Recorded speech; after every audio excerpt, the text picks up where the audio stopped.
Bienvenue dans l'épisode 7 de Becoming Brigitte par Candace Owens, présenté ici en version française. Cet épisode, qui est normalement le dernier de la série, regorge de révélations importantes. Je vous encourage donc vivement à le regarder jusqu'à la fin pour ne rien manquer. Pensez à liker, à partager cette vidéo largement et à vous abonner si ce n'est pas encore fait. Merci pour votre soutien. Maintenant, place à l'épisode.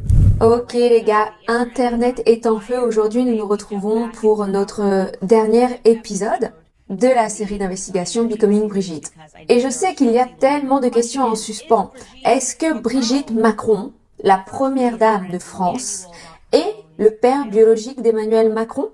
Nous entendons cela vraiment beaucoup. Où est la vraie Brigitte Trogneux? Comme je l'ai dit, beaucoup de gens ont des théories différentes. Et je crois qu'aujourd'hui, dans cet épisode, nous allons nous permettre de nous interroger, de nous poser des questions.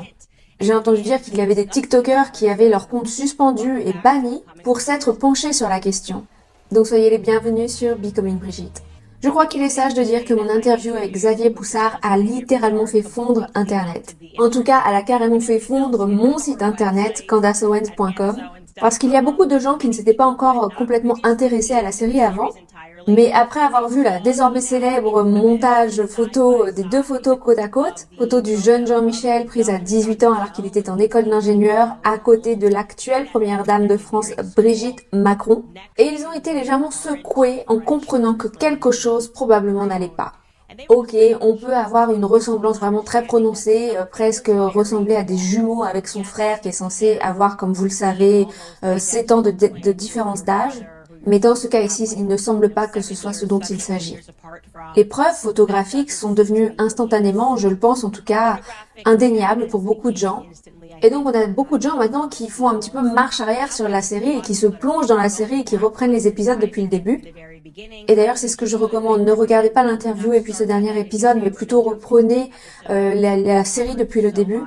Parce que nous avons couvert tellement de sujets différents et vous ne pouvez seulement comprendre et cartographier les différentes identités en jeu dans cette affaire qu'en essayant de comprendre les personnages secondaires de cette histoire. Et c'est pour ça qu'on a pris notre temps pour faire cette série, parce qu'il est important que vous puissiez comprendre, mais qui sont les gens autour de ces personnes? Quel est leur réseau? Quelle puissance cela prendrait-il si vous vouliez créer des identités ou détruire des identités? Et nous y sommes arrivés. Nous y sommes enfin arrivés. Donc avant toute chose, faisons un petit marche arrière. Jetons à nouveau un coup d'œil à l'arbre généalogique d'Emmanuel Macron. Et bien sûr, nous avons appris, et je vais le réaccentuer ici, qu'il ne semble pas être proche de ceux qui sont censés être ses parents biologiques ou ses frères et sœurs biologiques, du moins de la compréhension qu'on peut en tirer de sa propre autobiographie, où il n'a rien écrit à leur sujet, juste quelques phrases, mais en revanche, il avait tellement de choses à dire sur la famille de Brigitte, et seulement beaucoup à dire en termes de sa famille biologique à propos de sa grand-mère. Et je pense que la plupart d'entre nous soupçonnons, en tout cas moi je soupçonne, que ce papa et maman ne sont pas vraiment son papa et sa maman. C'est en tout cas ce que je ressens à propos de cette situation en ce qui le concerne lui. Vous savez, quand il décrit sa grand-mère, « Ah, c'est elle qui m'a appris à faire du vélo pour la première fois ». Et je trouve également un petit peu suspect, encore une fois, c'est notre dernier épisode, donc nous pouvons commencer à émettre des théories, à nous poser des questions. Je trouve ça extrêmement suspect que les deux soient docteurs, que l'un travaille avec les enfants et que sa maman, dont nous ne comprenions pas vraiment quelle était sa mission au sein de la sécurité sociale, nous avons découvert qu'elle était en fait impliquée dans l'assistance aux personnes transgenres pour les aider à obtenir de nouvelles identités.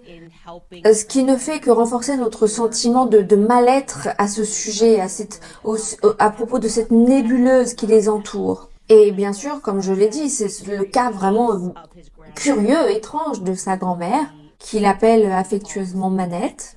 Nous savons qu'il n'y a pratiquement aucune photo d'elle disponible. La personne qui a élevé littéralement Emmanuel Macron, encore une fois, selon sa propre autobiographie, eh bien, on nous donne seulement que 2 photos d'elle. Pourquoi?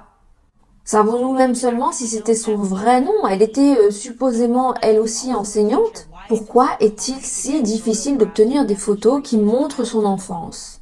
Est-ce que son vrai prénom c'était même Germaine? Peut-être avait-elle un autre nom qu'elle utilisait. Là, je vous conduis dans ma propre réflexion, les gars.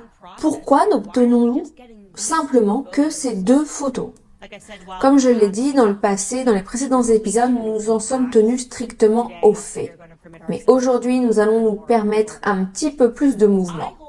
Je soupçonne que beaucoup de gens sont parvenus, je pense, à la même compréhension que la mienne et qu'il pourrait être possible que toutes ces personnes aient des identités multiples. Si vous avez après tout quelqu'un dans la famille qui peut détruire des identités et créer des identités, pourquoi ne le ferait-il pas?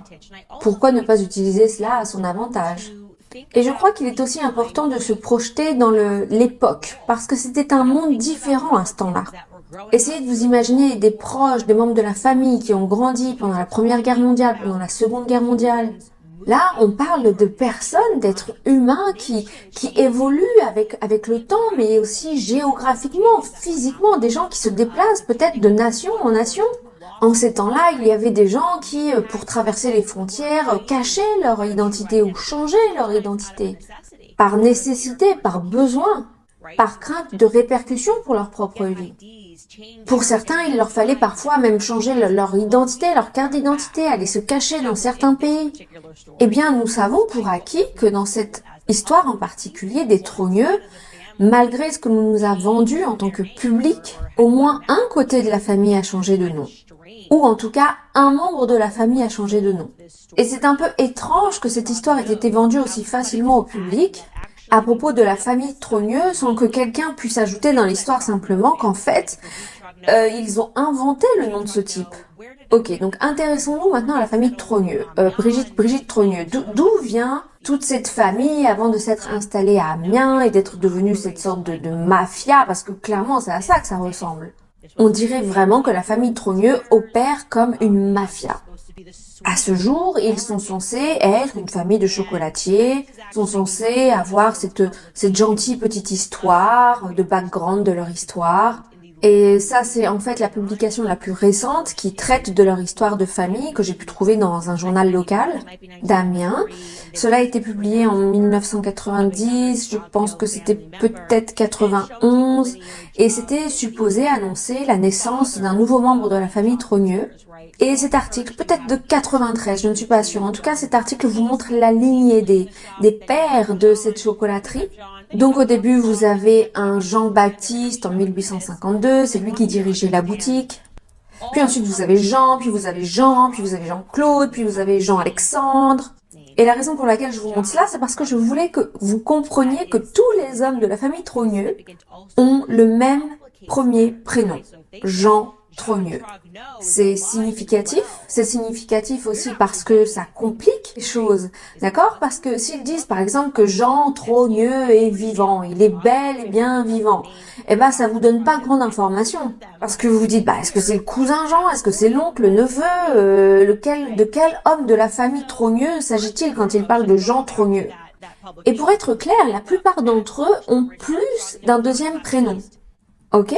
Donc revenons premièrement à cette publication. Si on peut récupérer cela, ce premier Jean Trogneux, Jean-Baptiste Trogneux, ça c'était un mensonge. Parce que son nom c'était pas vraiment Jean-Baptiste. Le premier Jean qui s'est installé à Amiens et qui a ouvert ce magasin de chocolat, son vrai prénom était en fait Marc-Étienne Xavier Trogneux. Donc c'est juste une partie de l'héritage qu'ils sont en train de décrire, qu'ils ont littéralement inventé.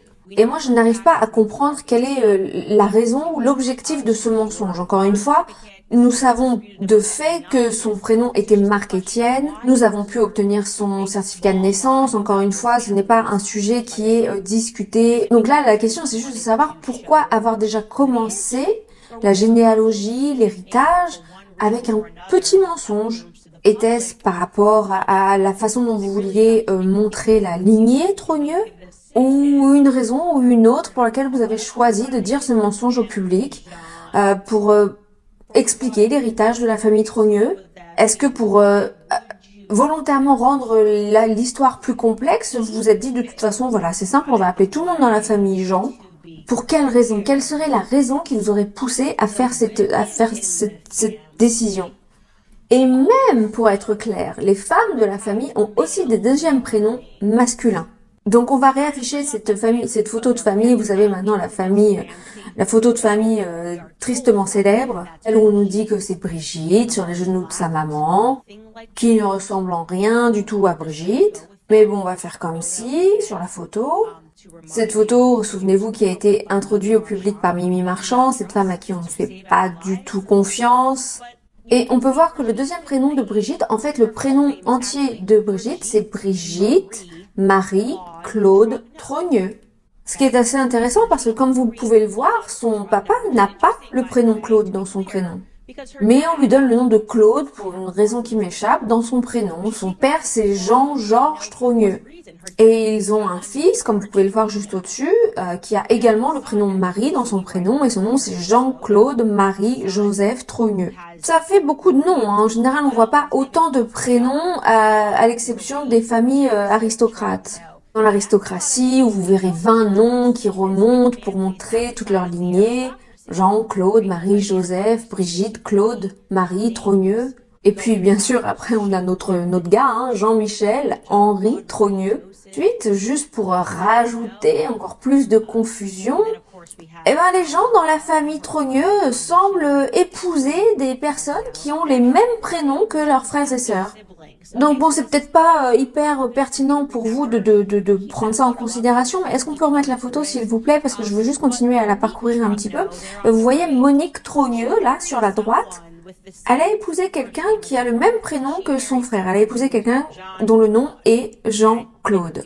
Et puis Jean-Claude, qui est juste au-dessus, lui, il a épousé quelqu'un du même nom que sa petite sœur, à savoir Brigitte. Il a épousé quelqu'un qui s'appelle Brigitte.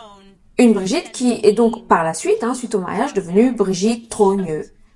C'est tellement pratique et tellement déroutant. Et c'est pourquoi vous pouvez en quelque sorte vraiment aller creuser un petit peu là derrière. Et cela vous fera peut-être vous demander, tout comme moi je me suis demandé, si cette confusion est intentionnelle de leur part ou pas. Parce que si vous avez tous ces prénoms et que tout le monde a à peu près le même prénom et que ça se mélange, moi mon cerveau me dit que ça vous rend très facile de pouvoir vous déplacer à travers la famille et puis de partager les différentes identités. Par exemple, vous voulez obtenir une identité qui dit que vous êtes Claude Joseph, vous dites oui, moi dans mon prénom il y a bien Claude Joseph. Encore une fois, je spécule ici, mais pour être clair, cette image-là, d'une façon générale, c'est pas une image avec laquelle je suis particulièrement à l'aise. Parce que comme je l'ai déjà mentionné, nous ne faisons pas confiance à Best Image. Nous ne faisons pas confiance à Mimi Marchand, et la première fois que cette image a été présentée au public, elle a été donnée au public en étant donnée au producteur de documentaire qui a dit, souvenez-vous qu'elle avait l'impression de passer un interrogatoire avec la police. Virginia Linhart, vous vous souvenez d'elle, qui a dit qu'elle avait l'impression, souvenez-vous que quand elle essayait de faire ce documentaire, elle a dit qu'elle n'avait jamais été interrogée d'une telle façon, qu'elle n'était pas autorisée à parler à certaines personnes, qu'on lui avait donné vraiment que très peu de photos, et que toutes les photos devaient être obtenues ou validées par Mimi Marchand. Donc c'est elle qui a donné toutes ces photos, c'est Mimi Marchand qui a donné toutes ces photos. Et l'histoire, dans les grandes lignes de Mimi Marchand, c'est d'être accusée de faux et d'extorsion. Donc moi, je commence à me poser la question, c'est quoi la spécialité de Best Image finalement? Qu'est-ce qui justifie que ce soit eux qui aient eu toute l'exclusivité sur les photos du passé de Brigitte et qu'il n'en ait partagé que quelques-unes? Est-ce que peut-être ils sont spécialisés dans Photoshop? Parce qu'il y a quelque chose, il y a plusieurs choses en fait qui me frappent, qui me marquent, qui me sautent aux yeux. Comme plusieurs personnes d'ailleurs l'ont souligné sur internet. Vous voyez cette fille sur l'extrême droite, la Monique Trogneux, regardez ses mains. Ça a l'air bizarre. Qu'est-ce qui se passe avec sa main? On dirait qu'il y a beaucoup trop de doigts. On dirait qu'elle a genre 6 doigts, dont 3 d'entre eux sont complètement qui bougent pas, quoi. Je sais pas, peut-être qu'elle faisait un signe à des gangsters, peut-être que Monique faisait partie d'un gang, je sais pas. Peut-être, mais ça me semble quand même très bizarre. Et il y a un truc que je sais à propos de Photoshop, c'est que les gens disent toujours qu'il est incroyablement difficile de photoshopper les mains. C'est généralement à cause de ce détail que les gens se font prendre en train de photoshopper. Quand vous voyez tous ces scandales qui éclatent, vous savez, nous savions que Kim Kardashian avait photoshopé sa photo à cause de ses mains. Il lui manque un doigt sur sa main. Donc moi j'en sais rien, je veux d'explications. Encore une fois, je ne travaille pas dans cet espace, voilà, professionnel. Mais une chose est sûre, c'est que c'est incroyablement difficile de photoshopper les mains et les doigts. Et puis il y a le visage de Monique d'une façon générale. Dès que je l'ai vue, après avoir parcouru une si grande partie de l'histoire de Brigitte, j'ai réalisé, et nous pouvons remontrer cette photo, s'il vous plaît, de Monique. J'avais l'impression que Monique me paraissait familière. J'avais l'impression d'avoir déjà vu ce visage quelque part. L'histoire nous raconte que c'est donc une grande sœur, mais pour être honnête, moi je trouve qu'elle ressemble beaucoup à cette photo. Moi je trouve que ces deux photos sont très très similaires et pourtant il s'agit de deux personnes différentes. Et peut-être vous vous dites comme moi, mais attends, c'est pas possible que ce soit deux personnes différentes là sur les photos. Et si vous vous demandez qui est la personne sur la photo de gauche, eh bien apparemment ce serait Brigitte Macron. Ils ont déterré cette photo sur France 3, ils sont tombés sur une vieille photo qui serait datée de 1989. Donc Brigitte Ozière, Brigitte, c'est une photo de Brigitte au moment voilà où elle a commencé à enseigner. Et je trouve juste que ce visage est extrêmement familier, mais bon, vous savez, les frères et les sœurs, les frères, voilà, ils se ressemblent, hein, c'est pas grave. En fait, tu peux ressembler exactement à ta sœur, c'est possible, hein. Donc moi je me suis dit, ok, essayons de voir les photos actuelles de Monique, voir à quoi elle ressemble. Peut-être qu'elles sont toutes les deux sosies en fait. Elles sont toutes les deux vivantes aujourd'hui, donc ça ne devrait pas être vraiment difficile de trouver des photos de Monique. Et en fait, bah si, c'était très difficile de trouver des photos de Monique malgré son mariage avec un milliardaire ayant réussi dans l'automobile à Amiens. Et donc voilà, Monique Trogneux épouse ce gars, bon encore une fois c'est pas important pour vous de vous souvenir de ça, qui s'appelle donc Jean-Claude et qui possède une grande entreprise automobile, une super grande entreprise automobile en France, le gars est super riche. Mais bon, elle a juste jamais pris photo de toute sa vie entière, à part cette photo. Pas de photo de mariage, rien. Et Xavier Poussard m'avait prévenu, parce que moi je lui ai envoyé des SMS, je lui ai envoyé des textos, je disais mais comment c'est possible? Je veux dire, allez, comment? C'est pas possible cette histoire. Je veux dire, c'est pas possible. Comment tu peux épouser un milliardaire, épouser quelqu'un qui vit... Et puis tout simplement, pas de photo. Non, il n'y a pas de photo. Je veux dire, genre juste une photo de son mari. Alors ok, je comprends la vie privée, la sphère privée, mais juste une photo, quoi. Et Xavier m'avait prévenu, il m'a dit ne commence pas à essayer de creuser dans ces trous de lapin là, parce que à un moment donné, plus rien ne fait sens. Dès que tu vas commencer à vraiment t'intéresser à l'histoire et à regarder l'histoire, tu vas réaliser que rien de tout cela n'a du sens. Et c'est exactement ce qu'ils veulent. Ils veulent vous rendre fou pour confirmer que ce qui devrait être des choses très basiques de la vie, eh bien pour une raison quelconque, ça devient impossible de le faire, impossible. Et malgré le rang social, voilà, les noms importants impliqués dans cette famille, leur proximité avec le pouvoir, eh bien il est pratiquement impossible de confirmer quoi que ce soit. Donc moi je voulais juste avancer, donc j'ai mis ce sujet de côté. Mais il y a vraiment quelque chose qui, selon moi, est très bizarre, qui fait aucun sens. Et j'aimerais inviter le public à se lancer dans ce mystère. Ok, donc beaucoup d'entre vous soupçonnez que ces familles pourraient être liées. Pensons peut-être que les Ozières, les Trogneux et les Macron seraient en fait tous de la même famille.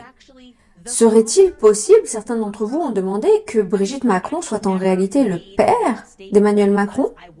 Alors pour être très clair, moi je n'avais jamais fait cette affirmation parce que je voulais garder cette série d'investigations extrêmement factuelles et m'éloigner autant que possible de mon instinct et être comme Xavier et ne m'en tenir qu'aux documents et aux choses que nous étions en mesure de confirmer.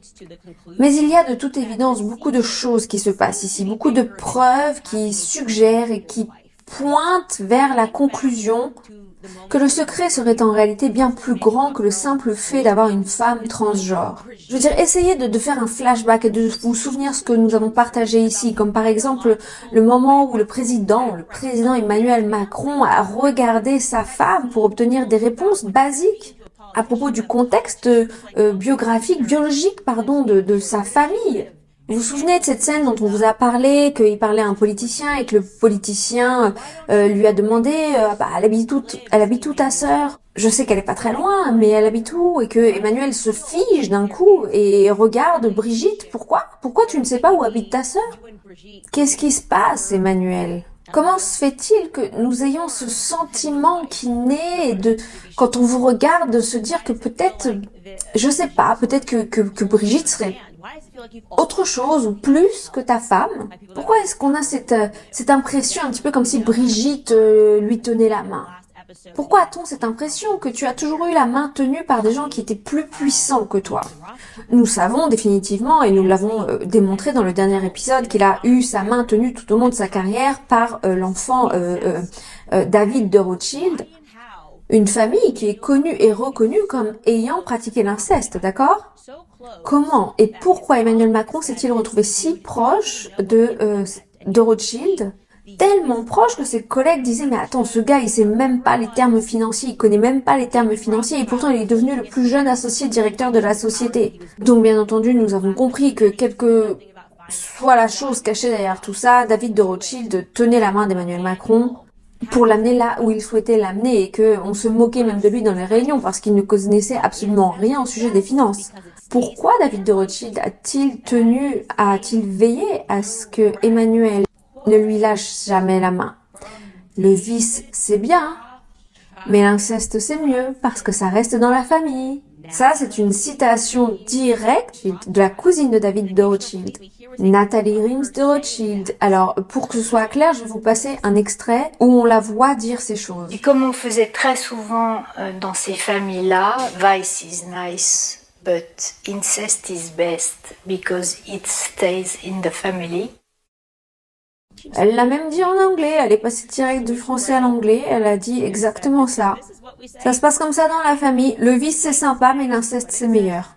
Et puis il y a eu une biographie écrite par l'auteur Nathalie Livingstone qui s'intitulait Les femmes de Rothschild, qui révélait en quelque sorte le désir maniaque qu'avait la famille de Rothschild de maintenir sa fortune et son pouvoir dans le monde. Un désir qui était tellement maniaque que ils ont pratiqué l'inceste familial. C'est tout simplement indéniable. C'est un fait. Et soi-disant, ils n'auraient fait cela seulement que jusqu'au moment où ce n'était plus socialement acceptable, donc à peu près jusqu'à la fin du 19e siècle. Donc juste avant d'entrer dans cette histoire de la famille trogneuse, ce qui est tout simplement incroyable. Ils ont dit non, là on s'arrête, on fait plus ça. Hein.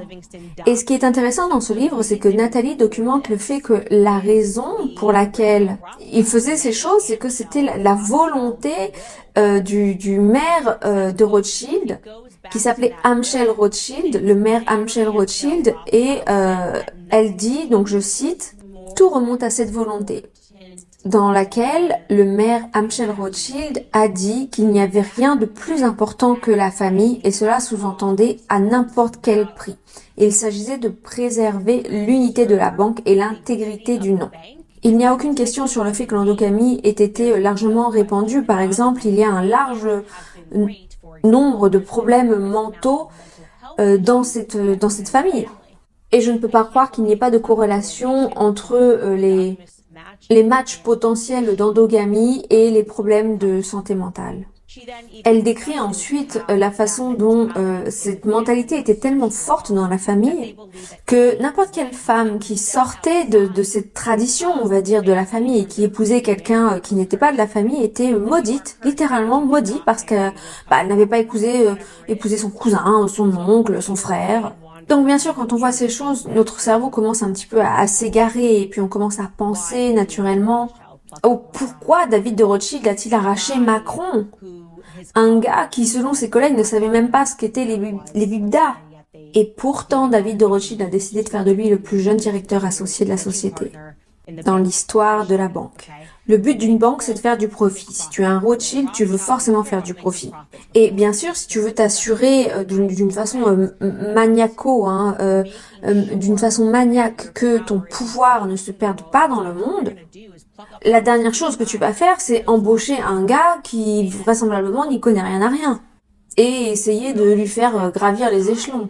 En faisant cela, vous ne feriez que sortir de cet objectif évident de vouloir faire de l'argent Sauf s'il y avait quelque chose de plus important que l'argent pour toi. Et ce serait le pouvoir. Et vous ne le feriez que si le népotisme persistait. À mon avis, en tout cas. C'est genre, je te fais gravir les échelons parce que tu es lié à moi. Et ce qui compte le plus pour moi, c'est que cette banque et quoi que ce soit qu'il lui donnait à faire, était maintenu dans la famille. Donc vous donnez un job à quelqu'un pas parce qu'il est qualifié pour le travail, mais parce qu'il fait partie de la famille. Comment et pourquoi David de Rothschild est-il devenu si proche de la famille Macron, des docteurs et de la famille Trogneux, des chocolatiers? Comment? Eh bien, je peux vous dire, et encore une fois, on reste purement spéculatif.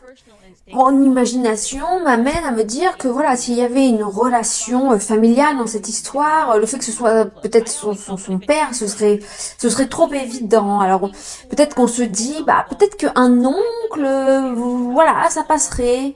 Tu vois, un oncle qui agresserait un enfant, bon, voilà, c'est ce que mon cerveau, c'est le cheminement que fait instantanément mon cerveau.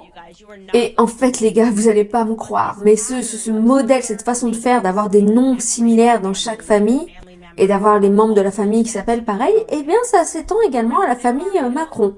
Rappelez-vous qu'il n'y a pas de photo connue à ce jour d'Emmanuel Macron avec ses parents pendant qu'il grandit. Ce qui est fou. Nous savons que son père, en tout cas la personne qui nous dit être son père, son nom, bien sûr, est Jean-Michel Macron. Mais il y a un autre Jean-Michel que nous n'avons pas encore mentionné. Et c'est peut-être le plus important. Oncle Jean-Michel. Donc, rajoutons-le à l'arbre généalogique d'Emmanuel pour que vous puissiez avoir un visuel ici, ok? Donc, son père est Jean-Michel, sa mère est Françoise Noguès. Eh bien, Françoise a un frère. Ou plutôt avait un frère, parce que comme vous pouvez le voir, il est décédé en 2006. Son prénom, c'était Jean-Michel. Ok, bon forcément ça a attiré mon intérêt quoi. Encore une fois, je vais essayer d'aller creuser dans le terrier parce que moi je veux juste essayer de comprendre mais qui est qui, ils ont tous les mêmes prénoms. Donc il est le frère du docteur Françoise. Vous savez, celle qui aide les personnes transgenres à obtenir des nouvelles cartes d'identité, ok? Super. Elle qui avait également souligné que Brigitte n'était pas sa belle-fille. Hein? Mais qu'est-ce qu'elle est pour toi alors? Ok, continuons à creuser dans le terrier. Ce qui est intéressant de noter, c'est qu'Emmanuel Macron n'a pas suivi les cours normaux du catholicisme. Il n'a pas été baptisé quand il était enfant. En fait, ses enfants ne sont pas vraiment religieux. Il a fait le choix lui-même d'être baptisé à l'âge de 12 ans, alors qu'il était à l'école La Providence. Donc juste 2 ans avant de rencontrer l'amour de sa vie, incroyable, hein. Juste avant de rencontrer l'amour de sa vie, il a décidé de prendre cette décision. Il a pris la décision de passer par le baptême. Et c'est une chose bizarre. Enfin non, pas bizarre, c'est une chose remarquable. C'est une chose remarquable pour un enfant de 12 ans à faire sans aucune surveillance parentale. Et ce qui est intéressant et que nous n'avons pas encore mentionné avant, c'est qu'il a choisi son oncle, Jean-Michel, pour être son parrain. Et le baptême, vous savez, c'est pas censé être juste un acte de vanité. Je sais qu'aujourd'hui ils le sont devenus. Je vais choisir un parrain, voilà, une marraine. Et puis en fait, bon, j'ai aucune foi en Dieu, aucune foi en la religion, mais bon, je pense juste que ce serait cool, quoi. C'est un peu l'interprétation moderne du baptême aujourd'hui, quoi. Mais ça a en réalité une signification spirituelle importante. Cette personne est censée être sélectionnée pour être la personne qui vous guidera spirituellement tout au long du reste de votre vie si quelque chose arrivait à vos parents. C'est une personne à laquelle vos parents feraient confiance pour vous guider spirituellement pour le reste de votre vie. Et Emmanuel Macron a choisi Jean-Michel Noguès, son oncle. Ok, donc je vais vous lire un passage directement du livre de Xavier Poussard. Et il a écrit, je cite, « Un personnage en particulier a retenu mon attention. C'est l'oncle maternel d'Emmanuel Macron, Jean-Michel Noguès. Il était important. Emmanuel Macron l'a choisi comme son parrain quand il a décidé de se faire baptiser. Le rôle de la marraine, de toute évidence, est tombé entre les mains de Manette. Il est né le 25 décembre 1940 à Nevers et est décédé le 6 octobre 2006 à Amiens. Michel Noguès n'était pas un simple médecin généraliste. Il était un membre éminent du conseil d'administration de la faculté de médecine d'Amiens, comme l'indique sa nécrologie publiée par ses collègues dans le Courrier Picard. Il était également le président de Domus Medica, une société civile immobilière, rassemblant de nombreuses organisations professionnelles de santé locales. Donc c'est un homme important, c'était quelqu'un d'important cet oncle Jean-Michel. Il a dû certainement être photographié quelque part. Peut-être une photo de lui et d'Emmanuel le jour du baptême. Peut-être à la Providence, je sais pas. Peut-être le jour du mariage d'Emmanuel Macron. Alors je sais pas, peut-être qu'on peut trouver une photo du gars dans le cercle médical. Et vous n'allez pas y croire les gars. Enfin si, bien sûr que vous allez y croire. Bon, alors tout d'abord, soulignons au passage qu'il est décédé en 2006, l'année juste avant qu'Emmanuel Macron ne se marie avec l'amour de toute sa vie, Brigitte. Et en ce qui concerne les photos, bien sûr, Xavier Poussard a tenté de les obtenir. Il est même spécifiquement allé dans les archives de la faculté de médecine où Jean-Michel, l'oncle, a travaillé à Amiens et s'est bâti une réputation si remarquable. Et devinez quoi ? Pour une raison quelconque, ils ont refusé la demande. Donc nous n'avons pas de photo de lui. Il est mort en 2006 et nous n'avons aucune photo de lui de quand il était vivant. Alors qu'il était manifestement extrêmement actif dans la vie d'Emmanuel. Je ne sais pas pourquoi Emmanuel ne lui a pas consacré un chapitre entier, son oncle, dont il était si proche spirituellement, son chef. C'est pas quelqu'un qu'on oublie, ça, la personne qui, selon vous, va vous parler spirituellement, qui va vous guider tout au long de votre vie. Vous qui fréquentez une école catholique, vous connaissez bien entendu la signification de ces choses. Alors pourquoi l'avoir choisi ? Ça ne veut rien dire, ça veut rien dire les gars, ça. Ça peut ne rien vouloir dire, ça peut vouloir tout dire, encore une fois. Tout cela démontre la nature incroyablement secrète, inutilement secrète qui entoure cette famille. Des gens qui existent sur le papier, ce sont des vrais gens et qui n'existent pas en photo. Et puis ils finissent par disparaître. Bon.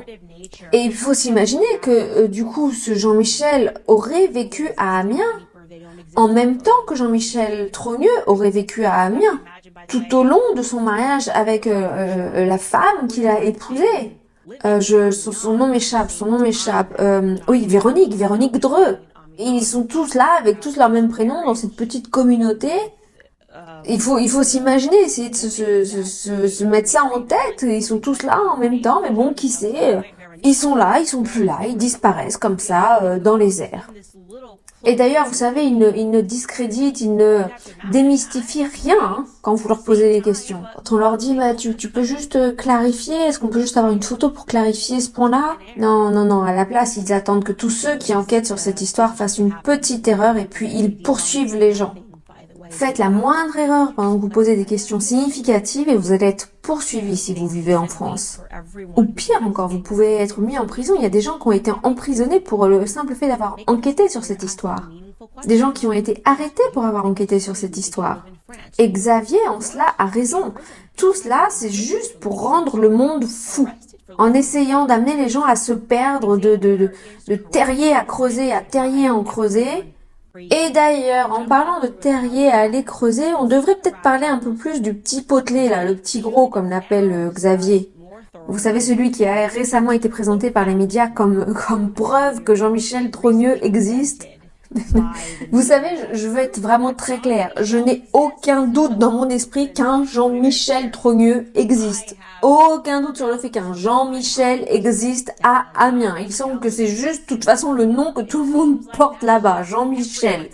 Alors franchement, vous allez pas beaucoup me choquer si vous me dites qu'on a trouvé un Jean-Michel. Ouais, j'en ai trouvé au moins 10, moi, des Jean-Michel, alors.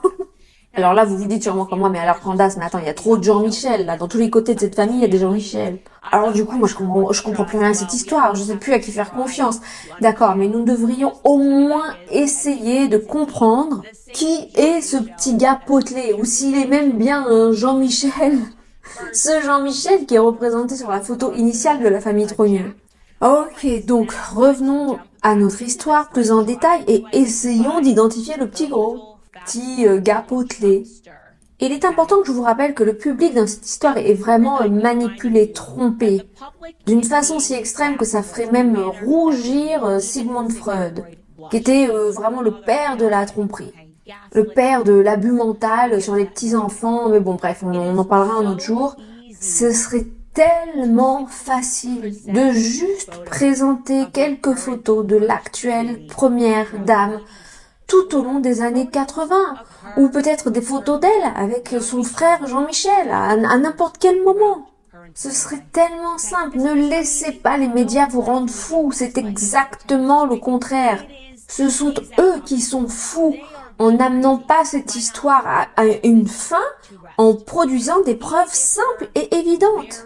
Même s'ils arrivaient à trouver des photos de ces années où elle était très active, photographiquement active d'elle en tant que jeune professeure et qu'on trouvait une photo où elle est avec Jean-Michel, une photo d'une réunion de famille, je dirais ok, cool, ok, ça passe, très bien. Mais il n'y a eu qu'une seule photo de réunion de famille significative que j'ai pu trouver depuis cette fameuse photo de famille, celle qui a été prise dans les années 50 à Amiens et qui a été publiée en 1991. Et cette deuxième photo a été publiée dans un magazine allemand et je vais vous la montrer maintenant. Vous pouvez voir, là en bas à droite, nous avons Brigitte, donc Brigitte Osière. Et il manque sur cette photo, il manque Jean-Michel. Il n'y a pas de Jean-Michel sur cette photo. Et cette photo représentait prétendument toute la famille qui se réunissait pour célébrer le 50e anniversaire de mariage des parents, donc du père Jean-Georges Trogneux et de sa femme Simone. Alors pourquoi n'y a-t-il pas tous les frères et sœurs en vie sur cette photo? Et il semble que ce soit un événement à pas manquer quand même, hein. C'est le genre d'événement où on pourrait facilement se dire que tous les frères et sœurs sont présents. Parce que qui manquerait le 50e anniversaire de mariage de ses parents en 1991? Nous savons que Jean-Michel n'est jamais mort, sur le papier en tout cas, d'accord? Il n'est jamais mort sur le papier. Il est toujours vivant, selon Brigitte Macron. En revanche, ce qu'il fait, ce qu'il a fait, quelle est sa carrière, ça, personne ne le sait. Personne ne le sait. Il nous est dit dans un livre par un journaliste, une journaliste qui a trouvé ça très suspect que quand elle est partie pour enquêter sur cette affaire, on lui a répondu à Amiens que non, c'était un gars assez privé, qui n'avait jamais quitté Amiens, qui joue aux cartes, avec ses amis. Et nous sommes juste censés croire ça, qu'il n'a jamais quitté Amiens après son divorce avec Véronique Dreux. Donc maintenant, il est juste comme étant un peu à la retraite, il joue aux cartes dans un café avec ses amis. Bon, ok. Mais concrètement, personne ne sait vraiment ce qu'il a fait. Alors les questions ont vraiment atteint leur paroxysme parmi le public français quand ils ont réalisé que pour une raison quelconque, ce frère-là avait en quelque sorte été exclu de l'histoire de Brigitte. Et puis voilà maintenant qu'on leur dit que lui et Brigitte étaient tellement proches que lors de son mariage, c'est elle qui a signé, vous savez, ce mariage très privé avec Véronique Dreux, c'est elle qui a signé comme témoin. Et aussi à son mariage à elle, c'est lui qui était son témoin. Alors les gens se disent, mais attends, qu'est-ce qui se passe là?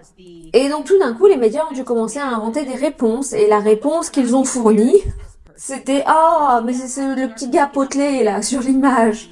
Comme j'en ai discuté avec Xavier Poussard, on nous dit que ce type est extraordinairement discret, reste privé sur sa vie privée. Et donc là, c'est le petit Jean-Michel qui a tout grandi. Et donc je peux déjà tout de suite vous donner la réponse à la question que vous vous posez quant au logiciel, vous savez, d'analyse faciale validé par le World Economic Forum, qui dit non, ça c'est pas le Jean-Michel qu'on recherche. Le petit garçon, vous savez, sur la photo, je peux vous montrer le match ici. Le match, le taux de confiance est à 54%.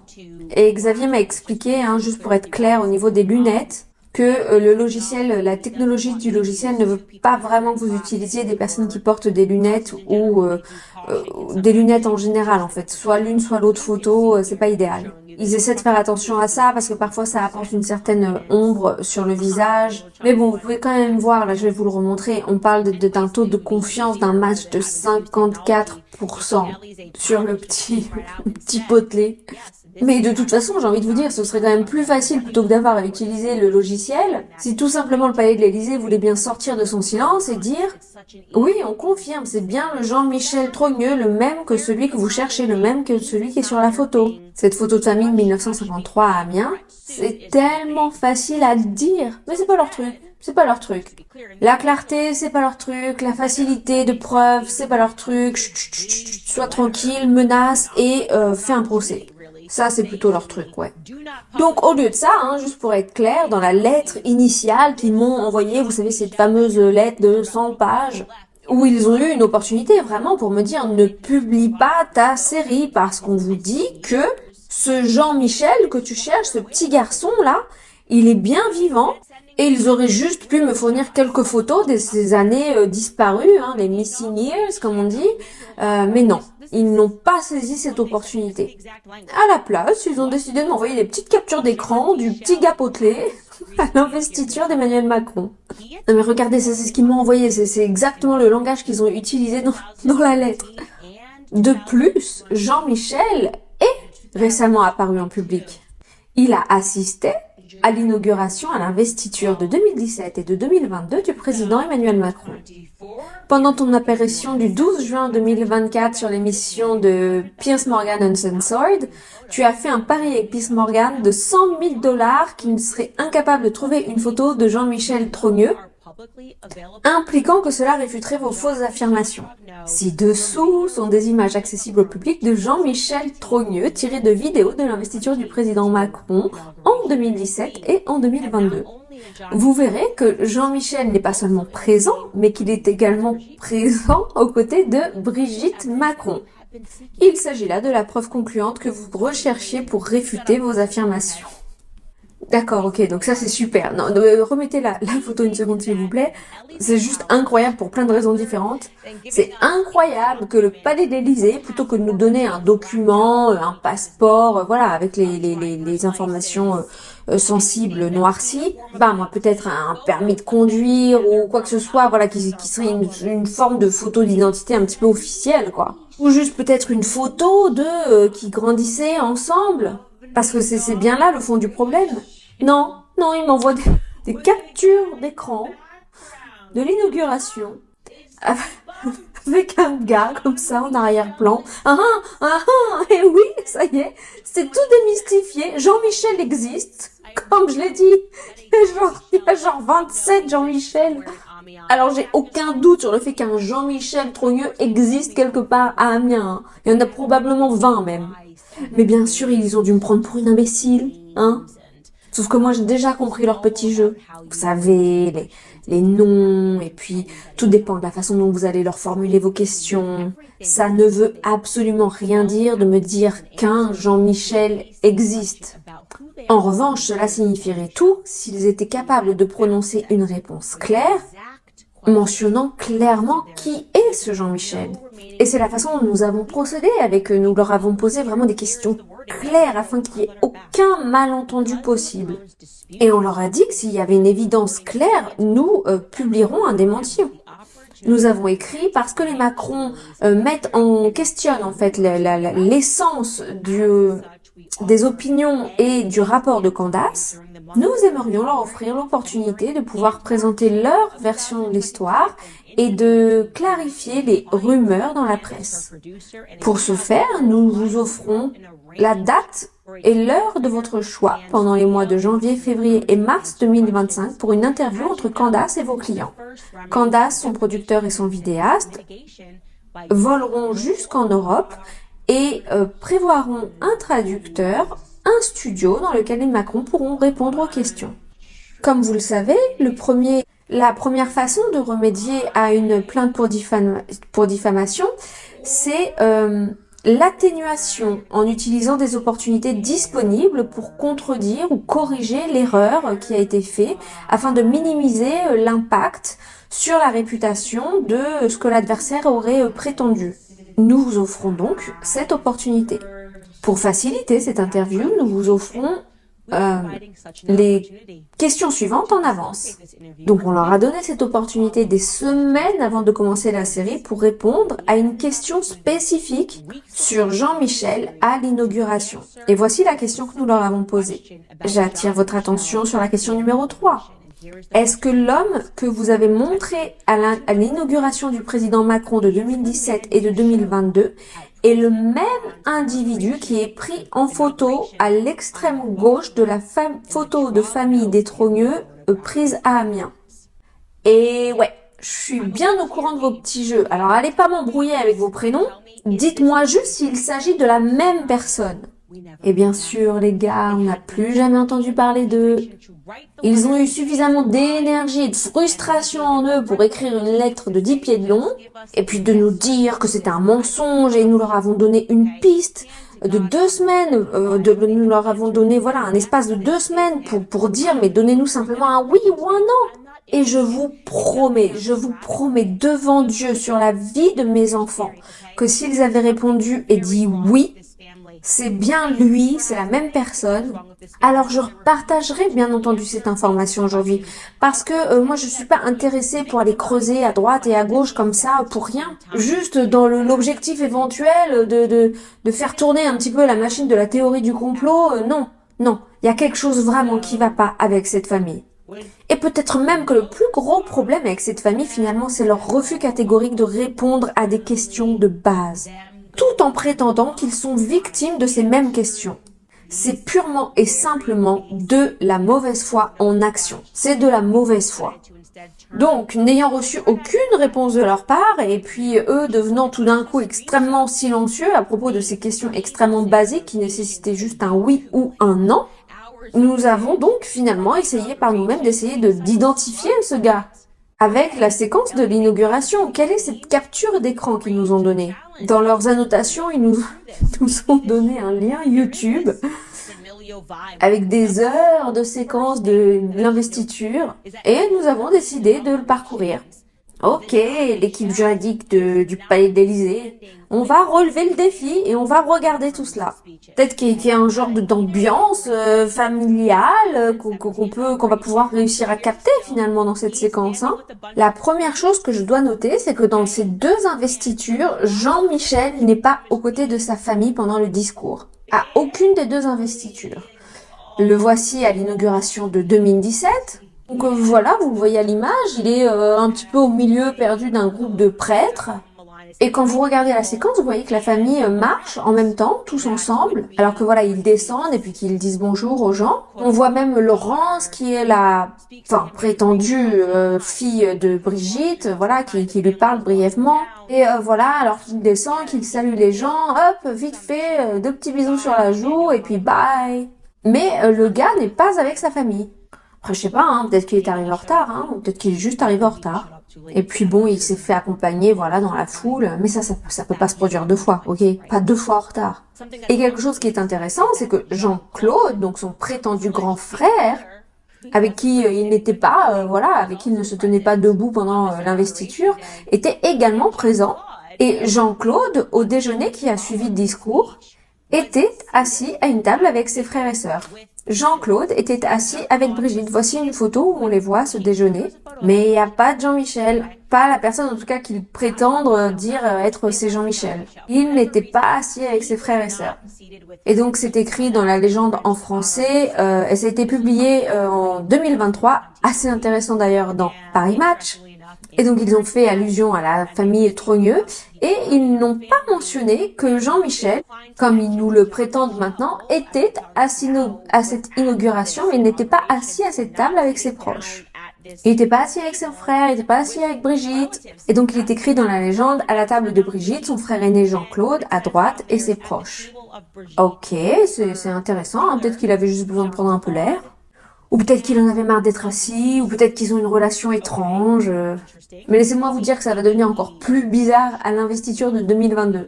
Parce qu'en étudiant les différentes images, je vois encore une fois que Jean-Michel ne se tient pas auprès de sa famille pendant le discours. Est-ce que peut-être il était encore en retard? J'en sais rien, les amis, j'en sais rien. Et je vous montre ceci parce qu'encore plus bizarre, c'est que quand Emmanuel a fini son speech et fait la marche, vous savez qu'il descend, qu'il salue les gens, il s'arrête à la section de la famille. Et on voit qu'il fait vraiment l'effort d'embrasser, de faire un câlin, de prendre dans ses bras chaque membre de la famille du côté de Brigitte. Et donc on voit que c'est intentionnel, probablement pour la communication. Il s'arrête, il prend le temps d'embrasser, de serrer dans ses bras tous les membres de la famille. Non mais regardez-moi ça, moi, je t'aime, on va prendre du temps, on va trouver du petit temps, on va se voir, on va se retrouver. On a Tiphaine là qui a l'air vraiment très fière de lui. Maintenant il marche avec personne, mais ce gars-là, je sais pas trop exactement qui c'est, mais bon voilà, il y a des neveux, il y a des cousins. En tout cas, on voit clairement qu'il s'agit ici de la section familiale. Et juste vraiment pour être clair, ce sont les deux côtés de la famille qui se trouvent dans cette section. Il ne s'agit pas seulement de la section de la famille d'Emmanuel Macron, on y voit de toute évidence également la famille de Brigitte. Et je vais laisser l'image continuer parce que c'est important que vous puissiez vous-même reconnaître les différences ici. D'ailleurs, si vous voulez regarder ça par vous-même, c'est à la minute 43 dans la cérémonie d'investiture. Donc, il continue à parcourir la famille. Là, vous voyez Laurence, une autre enfant de Brigitte, ses enfants. Et juste derrière, vous avez celle qui est censée être sa mère biologique, le docteur Françoise. Celle qui passe son temps à aider les personnes transgenres à obtenir des nouvelles cartes d'identité. Bon, bref, c'est clairement la section de la famille. Ok, il n'y a aucun doute là-dessus. Mais bon, la personne qu'il dise être Jean-Michel, pour quelque raison que ce soit, encore une fois, ne veut pas se tenir aux côtés de sa famille. Si on fait un petit peu avance rapide, donc ça, à nouveau, c'est le marquage 43, la 43e minute, mais si vous allez un petit peu en avance, et que vous avancez jusqu'à la 51e minute, vous allez le voir enfin s'approcher de Jean-Michel. Et il y a quelques trucs que je vais vous souligner. Alors, n'oubliez pas, ça, c'est la capture d'écran que l'équipe juridique a eu l'audace d'envoyer et de dire, mais elles sont dans le même cadre, sur la même photo, on voit bien Brigitte à côté, c'est dans le même cadre. Ce qu'ils ont oublié de préciser en revanche, c'est que Brigitte l'a complètement ignoré. Complètement. Elle ne va pas dire un seul mot à l'individu qui est censé être son frère. On va regarder ça ensemble et regardez à quel point c'est gênant, la réaction d'Emmanuel Macron est gênante. Donc, vous voyez, là c'est son frère, là c'est celui qui est censé être Jean-Michel. Bon, on a bien compris évidemment qu'ils répondront pas à la question, mais bon, ça c'est celui qui est censé être son frère. Enfin, en tout cas, celui qui veulent nous faire croire qui est son frère. Regardez, ils disent rien du tout. Oh, Brigitte ligne, le cadre, hein, où elle est censée être dans le même cadre que son frère. Mais elle lui dit même pas un mot. Ok, est-ce que tu peux revenir juste un petit peu en arrière? Regardez, parce que j'ai pas inventé ça. Hein. Regardez juste ce qui se passe. Regardez, elle lui passe juste à côté sans rien dire. Mais qui ferait ça à son propre frère le jour de l'investiture de son mari?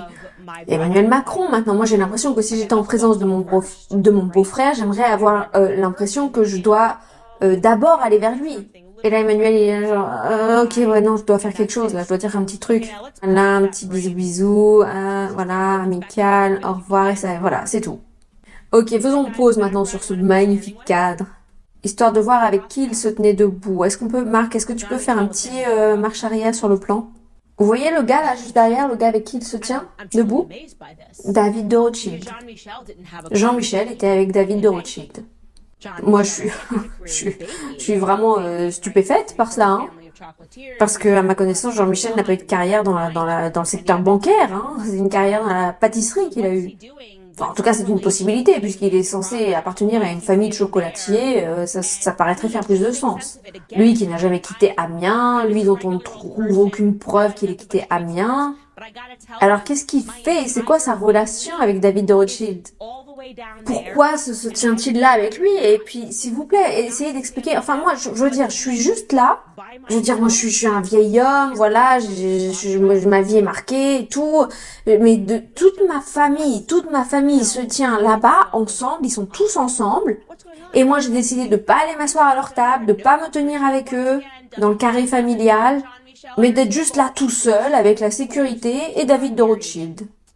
Mesdames et messieurs, que se passe-t-il? Que se passe-t-il? Est-ce que vous êtes convaincus que c'est un membre de la famille? Non, encore une fois, Brigitte ne veut pas, non, elle veut pas Jean-Michel à sa table. Alors, ils étaient tellement si proches pourtant quand elle s'est mariée avec André Louis. Ils étaient tellement proches. Non, s'il te plaît, j'ai besoin que ce soit toi qui sois mon témoin. Et puis quand il s'est marié avec Véronique, ça a dû être vraiment une énorme dispute familiale qui fait qu'ils en sont là, qui a abouti au fait que même pendant l'investiture, elle ne veut pas qu'il se tienne aux côtés de sa famille. Ça a dû être juste une dispute familiale d'un désastre absolu. Et encore une fois, qu'est-ce que les deux Rothschild ont à faire avec Amiens? Moi, je trouve juste qu'il y a un espèce de thème récurrent extraordinaire ici. Hein. Qu'est-ce que ça veut dire? Qu'est-ce que tout cela veut dire? Eh bien, malheureusement, les gars, Je peux pas répondre à ces questions pour vous. Et Xavier Poussard ne le peut pas non plus pour l'instant. Mais ce que cela signifie, c'est que pour la première fois, au lieu que ce soit le monde entier qui se laisse dire par les médias grand public, les médias mainstream, ce qu'ils doivent penser et d'être absolument, trompés par les médias grand public, forcés à croire qu'il n'y a rien du tout dans cette histoire et puis que la pauvre Candace, elle souffrait de psychose postpartum en voulant examiner toute cette histoire. Non, maintenant des millions et des millions de personnes à travers le monde vont se pencher sur l'histoire. Des millions ont regardé cette série, des millions envoient des courriels, des millions enquêtent. Et quelqu'un, quelque part, sait quelque chose. Quelqu'un, quelque part, a vu quelque chose. Quelqu'un, quelque part, peut trouver une photo de Jean-Michel. Non pas dans les archives des centres médicaux dans lesquels il a travaillé tout au long de sa vie et son illustre carrière, Jean-Michel Noguès, mais peut-être que quelqu'un quelque part reconnaît peut-être quel Jean-Michel ça peut bien être ici sur la photo. Quelqu'un quelque part a peut-être la réponse au mystère de ce qui est arrivé à Brigitte Trogneux. Où est Brigitte Trogneux? Est-ce qu'elle a peut-être changé de nom? Est-ce qu'elle est décédée jeune, après avoir mis au monde des enfants? Je ne sais pas les réponses à ces questions. Il nous a fallu des gens comme Xavier Poussard et Natacha Ray. Il aura fallu près d'une décennie de leur vie pour nous amener jusqu'à ce point. Et beaucoup d'entre eux sont même allés jusqu'à renoncer à leur liberté. Natacha Ray combat et se débat avec le diagnostic d'un cancer et peut-être torturée par la mafia Trogneux. La mafia Trogneux, comme moi je la décris. Parce qu'ils agissent vraiment comme une mafia. Dès que vous commencez à fouiller dans leurs histoires, ils sont là en mode on va légalement vous harceler. Si vous commencez à poser des questions, nous ce qu'on préfère faire plutôt que de répondre à la question, c'est vous enterrer sous le poids des démarches juridiques. Elle a consacré plus d'une décennie de sa vie à faire des recherches. Et maintenant, nous avons tous les outils en main pour pouvoir ouvrir cette histoire. Et donc, si vous avez des informations sur cette famille, peut-être que vous êtes quelqu'un qui est actuellement assis en Algérie et puis vous vous dites « Ouais, non, moi je me souviens de lui, je me souviens. Ce qui est en train de se passer en Algérie actuellement, peut-être que vous êtes allé à l'école avec Jean-Michel Trogneux. Et puis peut-être aussi que vous êtes dans l'armée française et que vous vous apercevez qu'il y a quelque chose d'étrange avec l'accès au dossier parce que il y a un dossier militaire, il existe à propos de Jean-Michel Trogneux, mais il est verrouillé.